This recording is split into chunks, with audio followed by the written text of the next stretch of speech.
I love James Bond. Much like Indiana Jones, Superman, Ethan Hunt, Iron Man and Captain Kirk, he's a man's man, someone who men want to be and women want to be with. The franchise has this longevity that as Bond can naturally grow with the times and is applicable in any time period. The women, the action, the car, the suits, the villains, the henchmen, the gadgets, it all has the makings of a great franchise. I've been a massive fan ever since I saw Goldfinger when I was 10. So with the release of the 25th film in the franchise coming up with No Time to Die, I thought I'd go through each and every James Bond film. All the official ones, that is. I'm not going to be reviewing the 1967 Casino Royale or Never Say Never Again, so then I'll review them, rate them, and then rank them respective to their franchise. So if I give it a 10 out of 10, it's probably not a general 10 out of 10, but in comparison to the other films in the franchise. So I'll start from the beginning with Dr. No and work all the way up to Spectre. So today I'll be reviewing the first 7 Connery films, including On Her Majesty's Secret Service. Even though it's not him, it's pretty obvious they would have rathered it be him. So I'll start here with the first 7, then the 7 Roger Moore films, the 6 films between Dalton and Brosnan, and then finish with Craig's 4, and then on to No Time to Die. And then we'll rank all 25 films, hopefully doing about 1 video a week. So, let's start with Dr. No.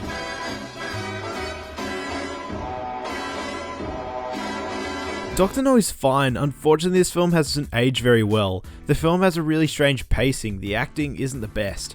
It's very obvious that the filmmakers were finding their feet with this movie. Like, right from the opening scene, there's odd jump cuts and awkward action, but to me, one element is excellent, and that's Sean Connery as James Bond. To me, Sean Connery is the best Bond. He's got the look, the tall, dark, handsome, smooth man. He's got buckets of charm and charisma. The best scene in the movie is his introduction. The way the camera hides his face and then slowly introduces him. Seeing how he frustrates everyone with how clever he is before being revealed. This whole scene is one which is perfect. Connery being the cool, suave, sophisticated man, the shots of the cards, the lighting, and then that reveal. Courage, Miss... Trench. Sylvia Trench. I admire your luck, Mr... Bond. James Bond. Unfortunately, the next 20 minutes is kind of just Bond chasing leads one after the other, and it's not done in an interesting way.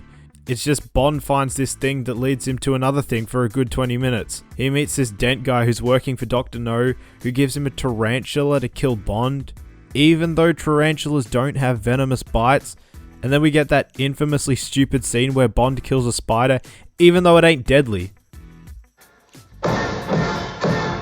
Quarrel is a cool side character, even though he gets a horrifying death. Then there's this car chase with back projection worse than that 1933 King Kong film.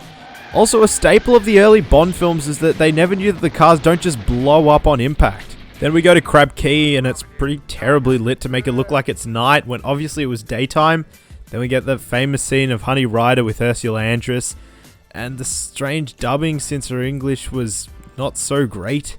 What are you doing here? Looking for shells?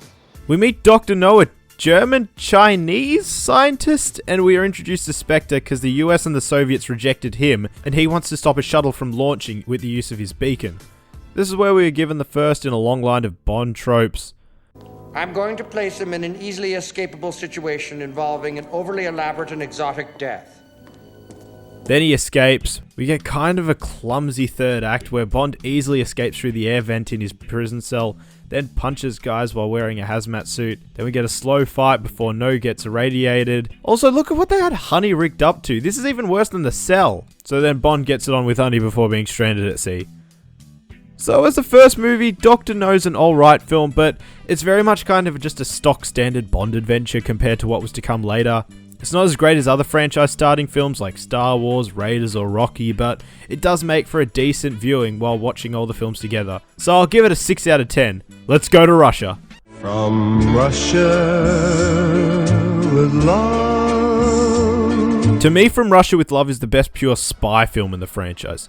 The film pays so much attention to detail of espionage and double crosses and globetrotting. It's fantastic. The locations of Turkey, Russia and Italy are beautiful and are perfect for this story. Right from the start of the film, it's intriguing. Bond gets killed by Red during a training drill, but psych! It ain't him. The villains in this film are all memorable. Klebb, Kronstein, Red and Blofeld. The unfortunate part is that they all get taken out real quick. Kronstein's plan goes to shit. Then he gives this dumbass line before getting killed. Who is Bond? compared with Krumstein. Kleb advocates for Tanya's loyalty and then gets killed by her, and then Red gets killed after being touted as Bond's equal the entire film. The film also starts the Bond trend of the MacGuffins with the Lecter decoder. John Barry does the score for the first time in this film, and his pieces are really great, but unfortunately they come in at strange moments. Thank you, sir. The Gypsy Camp stuff is also kind of a sore thumb, with too much time dedicated to the weird plot of the girls fighting. And I guess Bond had a threesome? You guys understand, I've had one, I guess you probably have none, right? You are correct, sir. Right. I love the scene of them stealing the decoder. The whole second half of the film on the Orient Express is what the film is remembered for.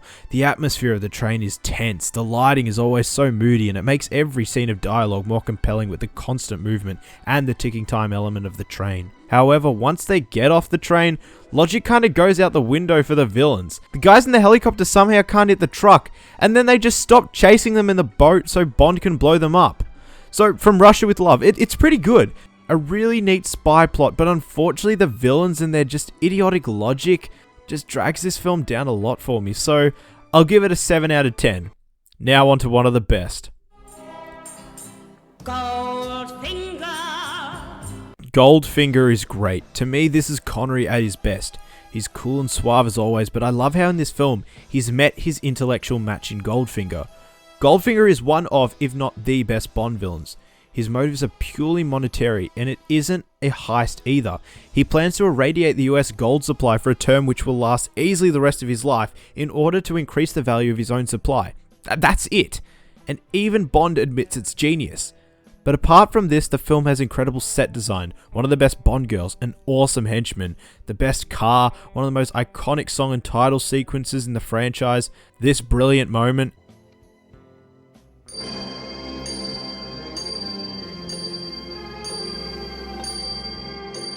Some of the best one-liners. Shocking.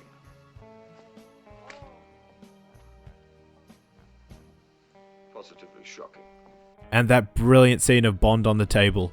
Seriously, the reason why it's one of the best scenes in all of Bond is for once Bond is completely out of his element, with no fancy gadgets or cars to help him. Simply his wit, and he has to bullshit his way out of being killed.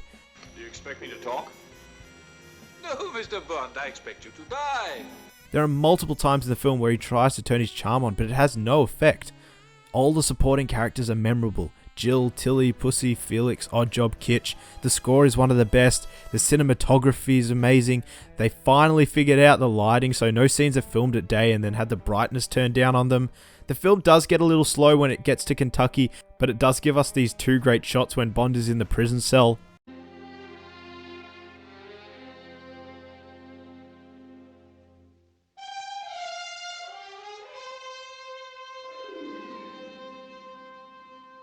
The car chase is fun and classic Bond, the final fight with Oddjob is tense and methodical, and the finale is a great little showdown, even if the plane blows up simply from touching the water. But hey, this film's awesome, and easily one of the best, 9 out of 10.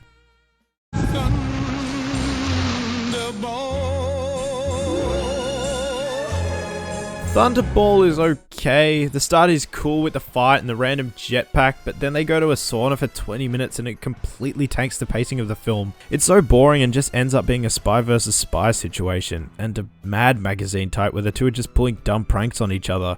Bond basically blackmails a woman into sex, and the plot is really stock standard. Oh, hell, let's just do what we always do. Hijack some nuclear weapons and hold the world hostage. Good. Just like always, the Ken Adam Productions design is fabulous. I love the big hole with all the 00 agents, and Bond going to the Bahamas and meeting Fiona Volpe is great. She is easily the best part of the film. She's the only side character with any sort of personality, and she has such a great death with that tense dance club scene. Paula is kind of a useless character who just spouts exposition for Bond and then dies uneventfully. The underwater scenes are shot really well, but unfortunately they're just really slow in nature. Also, if you look real closely at this scene, you can see the guy shoot the shark right through the head, and it's unclear if it was meant to be like this or if it's in self-defense. Then they have a fight with the villain in Largo, which is pretty terrible. The way the back projection is done with the terrible sped up footage of the boat looks really cheap. And then one of the scientists who's been in like 2 or 3 scenes just out of nowhere turns good, saves Domino, and then she kills Largo, and then they blow up the ship. Thunderball to me is okay. To me, unfortunately, apart from Fiona Volpe, there's nothing too great to talk about. A lot of the film is exposition or slow underwater stuff. And remember how I said every side character in Goldfinger is memorable? Opposite can be said for Thunderball. So many of them are forgettable and don't have a character. This one henchman gets introduced and then killed in his first scene. It's an okay movie, 5 out of 10. But after 3 films of setting up Spectre and this cat-stroking mastermind behind it all, it's time to meet him in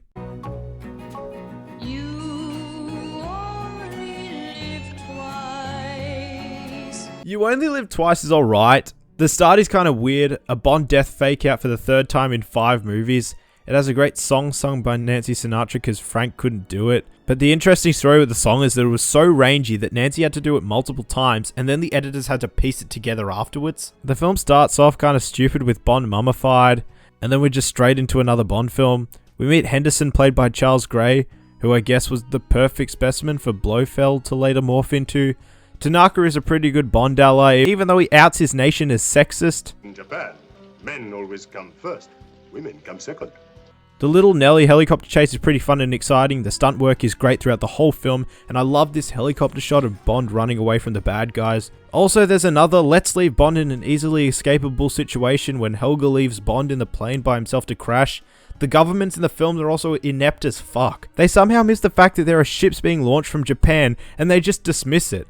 Then we get the idiotic plan to marry off Bond so he can get to the island. Just fly there, but instead they go through the whole rigmarole of making Bond Japanese, even though he looks more like Spock than an actual Japanese guy. Aki then dies in a stupidly over-convoluted way of dropping poison down a string. Haven't these guys ever heard of silencer guns? However, the last third of this film in the volcano base is really great. The ninjas versus the soldiers, the reveal of Donald Pleasance's Blofeld, although as soon as things go to shit he starts to panic, and he's not calm at all and more impulsive. Hans goes out like a bitch and then they blow up the base and the Spectre egg snake ship, and then he and Kissy go on their honeymoon in the middle of the ocean. Also, what's the point of Kissy? Her and Aki were the exact same character. All that was different is that she knows the island. That's it. But this movie is still fine. It's got some great production and action, so I'll give it another 6 out of 10. So, during the production of You Only Live Twice, Connery was on non-speaking terms with one of the producers, Albert Broccoli, so he resigned after the film. So they chose Aussie actor George Lazenby, who was found through an ad for chocolate, and his first and only film was on Her Majesty's Secret Service. And I have quite a lot to say about this particular entry. So we start with our new Bond's entrance, which is kind of cool with the lighting, and then he uses the scope of the gun to see Tracy. Right. No one's ever sat in their front yard looking through a thing, looking at something 4 miles away and thought, if this guy keeps coming towards my family... But the fight has some really shoddy editing, which is somewhat of a trademark in this film, and then it ends with this fucking line, This never happened to the other fella.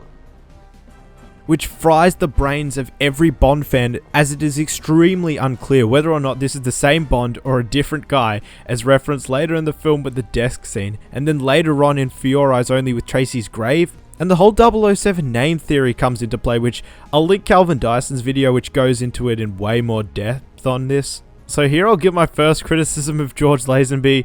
His line delivery is always way too enthused for Bond.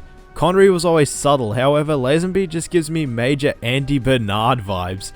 You said, ra-da-da-da-doo. And his British accent isn't great either. The guy's an Aussie just like me, and it sounds like whenever other Aussie actors like Hugh Jackman do British accents. They aren't good, and it's kind of easy for even me to do an impression of him. Although the film's shining light here is Teresa, played by Diana Rigg. She is easily one of the best Bond girls. It's believable that she's the woman that Bond would actually fall in love with. She's such a fantastic actress, and it just makes me wish even more that Connery was in this film. Lazenby doesn't feel like the actual character of James Bond, and the whole falling in love thing would have been way better with Connery, as we could see this guy finally fall in love instead of this jarring transfer between actors. The editing of the fight scenes in this film is also really bad. Just look at this, the jump cuts and quick cuts are just terrible. And then Teresa's dad tells Bond this, which is pretty fucked for a dad to say. What she needs is a man to dominate her. And I also hate this line where he says that he'll offer him $1 million to marry Tracy, because it just plants that small seed in your mind that he might not actually be in love with Tracy and he's just doing it for the money.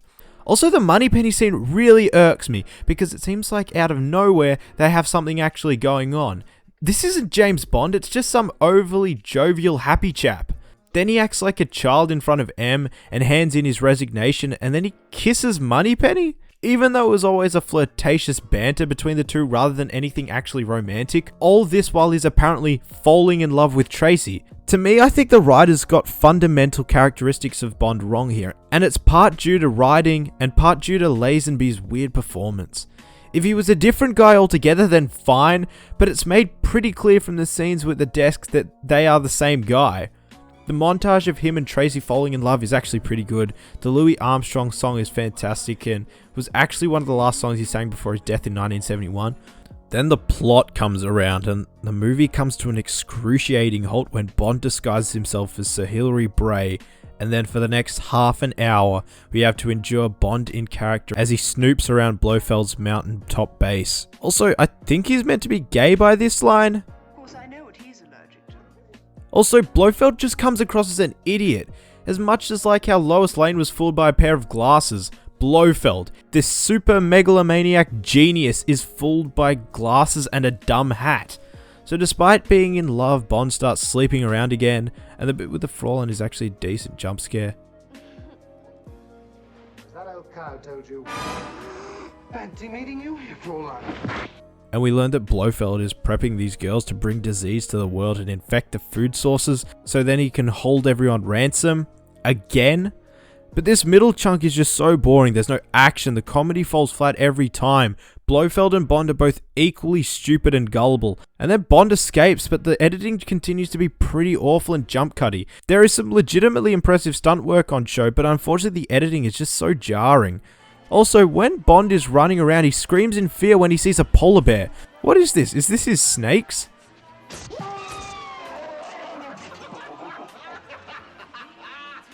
Does James Bond have some unstated fear of bad costume polar bears? And then Tracy comes back and the car chase is pretty fun and the stunt work is great, despite the fact that there would be a lot of innocent people hurt by this. I do love, however, the scene where he proposes to Tracy, but it would have been so much better if she just didn't disappear from the film for an hour and then show up out of nowhere. And I still can't help but wish it was Connery right here. It would have been such a great bookend for his character here. The storming of the base is okay despite the continuously shoddy editing, and then Bond and Blofeld have a bobsled chase, which is fine, but why wouldn't he go back and check if Blofeld was dead instead of making a dumb joke about brandy to the dog? However, the wedding scene and what follows is absolute perfection. Bond throwing his hat to Moneypenny, and then Bond and Tracy talking about their future, which gets cut short by one of the most heartbreaking scenes in film history. Out of nowhere, Blofeld and Bunt kill Tracy, and Lazenby's reaction to this is so sad to see. He is really great in this scene, and then it ends. A spectacular ending to a film that is kind of unremarkable. The music is somber, and then, oh no! Why'd you have to ruin it? The stupid theme pops in, and it would have been just so much better to have the Louis Armstrong song start playing right away. But on Her Majesty's Secret Service, the main takeaway from this film is I wish Sean Connery was in it, because apart from Lazenby and the tedious middle third, this film is actually alright. Diana Rigg is absolutely amazing, and that ending really elevates the film, so I'll give this another 6 out of 10. And now for the final film of this review. So Diamonds Are Forever is a weird one. It starts with Bond seeking revenge on a horribly dubbed vendetta to find Blofeld before it is revealed that once again they couldn't get the same Blofeld actor back, and they got Charles Gray, who was, if you remember, Henderson in For Your Eyes Only. The titles also have such a bizarre start, but the credits themselves are actually cool. The Diamonds, Blofeld, Cat, and Shirley Bassey's song. Mr. Wint and Mr. Kidd are fun villains. I think they're also gay as well, so good progressivism from the James Bond franchise here. In Japan, men always come first, women come second. Fuck. Shut up! Jill St. James as Tiffany is a really good Bond girl. She's sassy and can kind of hold her own. Also, when Connery does a disguise or voice, it's way better than Lazenby. Lazenby's was that terrible, pompous British accent, whereas I don't know what Connery's trying to do here, but it is funny as hell. You are English? Yes, I'm English. I speak English.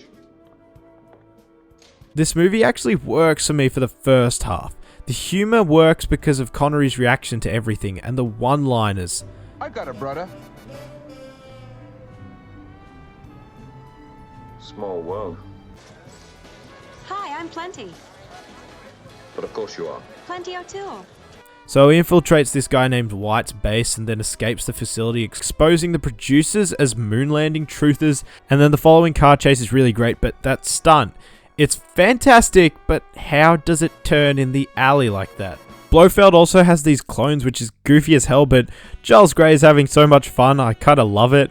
And then he fights Bambi and Thumper in one of the strangest fights in the entire franchise before Spectre starts to burn everyone's military weapons. Then we get another storm the base scene, which has been in the last 5 films straight now, and Blofeld is killed so unceremoniously. The overarching villain for the last 7 films, the murderer of Bond's wife, the leader of this massive terrorist organization, gets put in a pod and slowly thrown into a building. I'm not sure if it's better or worse than his fate in For Your Eyes Only. Then Wint and Kid die. Remember those really funny guys? Yeah, they get about 3 minutes of screen time and then go out like schmucks. So Diamonds Are Forever is okay. Unfortunately, the fun the film has in the first 30 minutes is not continued for the rest of the film, and it kind of becomes a slog during the second act, not to mention the extremely strange payoff of the Blofeld storyline. So Diamonds Are Forever, you get a 5 out of 10. So that's part 1, guys. What did you think of the film so far? Up next is the Roger Moore film, so subscribe to be updated for that. Please like and share the video, and until next time, bye! Say live and let die.